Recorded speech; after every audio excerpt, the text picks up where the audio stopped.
as long as Trump is president and as long as Linda McMahon is the Secretary of Education. So it's not going to execute its functions. Here is what I would rather see. I would rather, so you eliminate the U.S. Department of Education. Whether it's going to be eliminated completely and outright, that remains to be seen. Will it be a shell of its former self? Yes. Will they lay off a bunch of people? Absolutely. Will Doge come in and just slash all sorts of resources that go to states and go to local school districts, including Milwaukee? Will that happen? 100% guaranteed that is going to happen. Let's say Wisconsin is eligible for $250 million of aid and grants from the U.S. Department of Education. In a normal budget year, I'm just using that round number, $250 million would be allocated to, let's say, rural school districts so they can have additional maybe broadband in the classroom. Let's say you have a large number of children in the Milwaukee public school system that have their IEPs that may require additional resources. Let's just say we have a reading comprehension problem and a reading test score problem in the city of Milwaukee, and we may need another 10, 15, $20 million so we can hire and train additional reading specialists in Milwaukee. And let's say there's a Green Bay school district that's got a disproportionate number of Native American students, et cetera, and they may need some additional funding as well. So in a calendar year or a fiscal year or in a school year, Wisconsin, all told, will qualify for $250 million from the U.S. Department of Education for those specified details that I just gave you, okay? I don't trust the U.S. Department of Education allocating that $250 million to Wisconsin and to Wisconsin students under the leadership of Linda McMahon and Donald Trump. Here's what I would prefer. If we're going to lose the U.S. Department of Education, and when I say lose it, it may not evaporate completely, but it may not exist like intended when it was signed into law in 1980 by Jimmy Carter. I would rather, by 2026, the Democrats get the majority in the state assembly and the state senate. Tony Evers is running again for re-election, and I believe that he will win because the Republicans do not have a candidate right now in the state of Wisconsin that could beat Tony Evers. Just like I don't think that the Democrats have a candidate right now that could beat J.D. Vance. The Republicans in Wisconsin do not have a person that can beat Tony Evers, okay? I would rather the $250 million that would get allocated to Wisconsin. I'm just using an arbitrary number just to keep it even for conversation's sake. It could be less than that. It could be more. Wisconsin's share of Department of Education dollars. I would rather that $250 million come to Wisconsin with Tony Evers being the governor and the Democrats having the majority in the state assembly and the state senate than to have that $250 million be played with and stalled and withheld under the leadership of Linda McMahon, who was Donald Trump's Secretary of Education, and Donald Trump being the president. Does that make sense? I trust Tony Evers as a former DPI superintendent himself, as a former school district superintendent, as a former principal of a school, and as a former teacher and educator himself. I trust our Department of Education dollars coming to the state under those circumstances better than I trust Donald Trump directing those resources to Wisconsin, or more likely withholding them or having those resources slashed through Doge. Because then we would have an actual governor who is an educator have purview over how education dollars get invested. Now, will it work like that? Ideally, probably not. Will some of the claims of discrimination that I know exists in the city of Milwaukee, especially when it comes to discipline, because that's one of the other things that the U.S. Department of Education does. If there are discriminatory practices that disproportionately hurt one group of students over the other, like let's say discipline, where African-American students are about 49, just under 50% of the student body at MPS, they make up 80% of the discipline actions that are taken. White students, who are 9% of the Milwaukee public school system, are only 3% of the discipline infractions. And here's what they find. When white children that attend MPS commit the same violation, and whatever that violation is, it could be insubordination, it could be pushing a student, it could be throwing their lunch tray up in the air, whatever it is. We have found, because the city of Milwaukee and our school district is under a consent decree that goes back to the Obama administration, because it was illustrated by the U.S. Department of Education when Barack Obama was president, that there were racial and discriminatory practices in how the Milwaukee public schools disciplines children. Black children get disciplined more harshly, even when white children commit the same offense. You follow me on that? White kids can do the exact same thing. Their discipline is non-existent or less than how they punish black kids. And some of y'all may agree with that and think that's fine, but it's still illegal.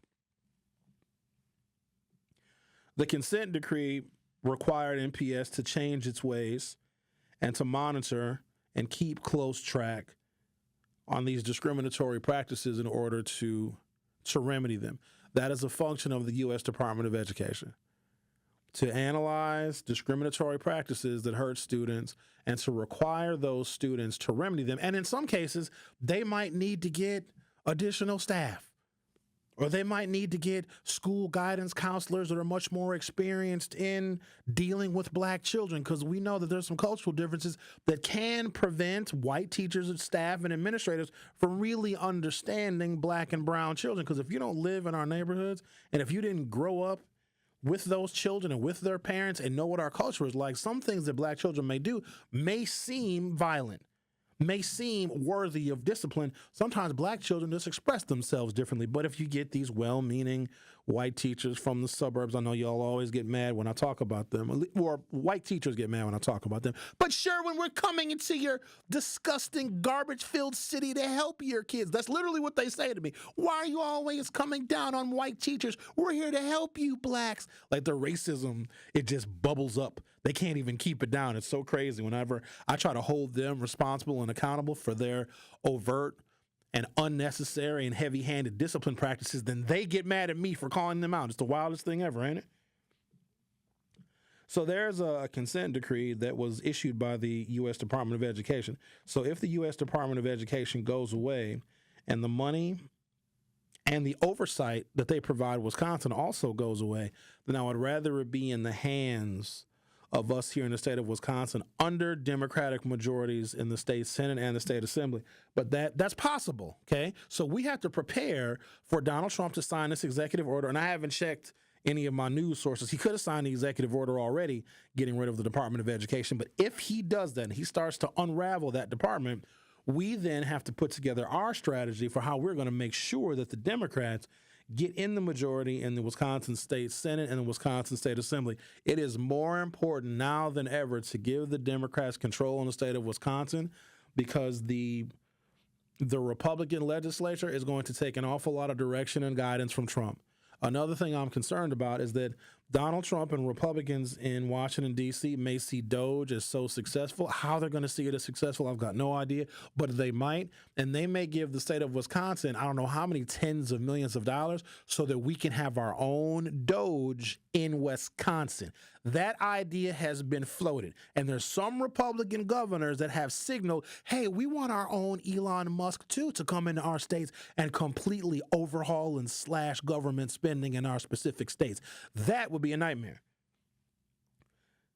All that conversation about the ending of democracy would be the idea of the Department of Government Efficiency now becoming state-level departments. So in the event that we get a Republican governor, imagine if we had someone like an Elon Musk that would come here in Wisconsin and just slash and slash our government departments, slash the Wisconsin Department of Health and Human Services, slash the Wisconsin Department of Children and Families, slash the Medicare that we receive, slash the Badger Care that a whole bunch of Wisconsinites, hundreds of thousands of Wisconsinites rely on. It would be a nightmare on steroids, and that is the next incarnation of what I think the Trump administration is going to try and do, because DOGE is not going to be able to do it just with Elon Musk and whatever minions he has working in Washington, D.C.